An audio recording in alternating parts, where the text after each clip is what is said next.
আসসালামু আলাইকুম viewers, welcome to another video.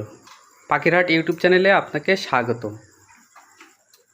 তো বরাবরের মতো চলে আসলাম নতুন আরও একটি ভিডিও নিয়ে। তো অনেক দিন ভিডিও ছাড়া হয় না। আপনারা যারা রেগুলার দেখেন তারা হয়তো ভিডিও মিস করতেছেন।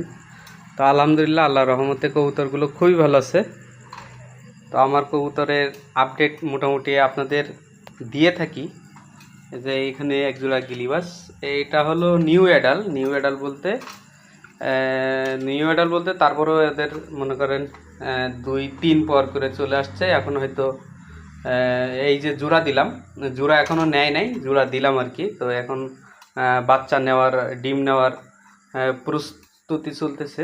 তো এটাও দেখতেছেন, এটা হলো মিলি গুল্লা আর কি, ওই আপনার বোম্বাই টাইপের বলে আর কি। তো আলহামদুলিল্লাহ, ওদেরও একই অবস্থা, ওদের মতো ওদেরও নতুন জোর দিতেছি।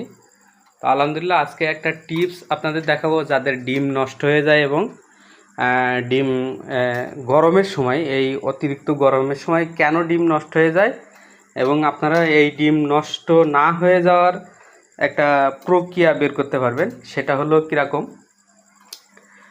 ধরেন এই যে গরমের ভিতরে কিন্তু ডিমটা আপনার, ওরা তো ডিম তাওয়া দেয় যখন, তখন কিন্তু গরমের ভিতরে যে ডিমের ভিতরে যে নালাটা থাকে সেটা কিন্তু শুকায় যায় অনেক। তাওয়া দেওয়ার কারণে ডিম কিন্তু অনেক গরম হয় সেই গরমের অনুযায়ী। আর এখন যে গরম, এই গরমে দুই গরম মনে করেন মিক্স হয়ে তখন মনে করেন একটা ঝামেলা হয়ে যায়। তখন ওই যে আপনার ডিম ফুটে তখন হলো বাচ্চা বেরোতে পারে না। তো এগুলো সবসময় খেয়াল রাখতে হবে।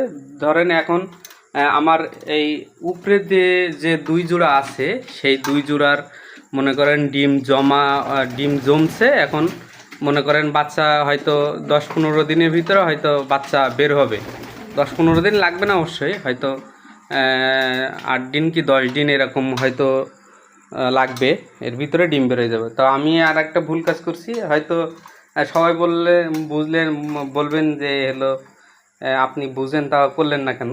তো ওই আমার ওই নিচের যে জোড়াটা, এটা হলো পঙ্কিরাজ। এই যে পঙ্কিরাজের যে জোড়াটা দেখতেছেন, এর হলো একটা ডিম আজকে দেখলাম বাচ্চা হয়ে ওটার ভিতরে মরা, কিন্তু ওটার ভিতরে আপনার একদম শুকনো। তো এখন ডিম কি করতে হবে, হয়তো আপনি ডিম ভালোভাবে জমে গেছে কিংবা ডিম পুরো কালো হয়ে গেছে। এখন কি করবেন, আপনি আপনার ডিমটা হলো ভিজাইতে হবে, ভিজায় দিবেন